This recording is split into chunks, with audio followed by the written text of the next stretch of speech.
السلام علیکم۔ کراچی میں اچانک ویکسین لگوانے کے لیے لوگوں کا تانتا کیوں بند گیا؟ ویکسینیشن کے لیے ایکسپو سینٹر میں عوام کا رش، لوگوں کی دکم پیل، شہری خوار ہونے لگے۔ 8 سے 10 گھنٹے تک انتظار کرنے کے بعد بھی ویکسین لگوانے کی باری نہیں آ رہی۔ کیا آپ حالات حاضرہ سے آگاہی حاصل کرنا چاہتے ہیں؟ خبر کے پیچھے چھپے اصل حقائق جاننا چاہتے ہیں تو ابھی سبسکرائب کیجئے جلمل پاکستان کو اور ساتھ ہی گھنٹی کے نشان پر کلک کر دیں۔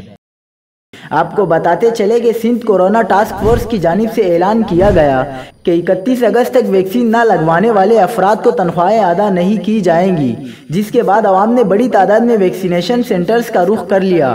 ایکسپو سینٹر کراچی میں قائم کورونا وائرس ویکسینیشن سینٹر میں عوام کا جمع غفیر امڈ آیا۔ ویکسینیشن سینٹر میں لوگوں کے بڑھتے ہوئے رش کے باعث دکم پیل بھی دیکھنے میں آئی۔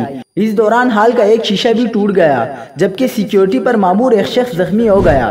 آپ کو مزید آگاہ کرتے چلے کہ لاک ڈاؤن اور نئی پابندیوں کے پیش نظر کراچی کے سب سے بڑے ویکسینیشن سینٹر پر لوگوں کا تانتا بندھا ہوا ہے۔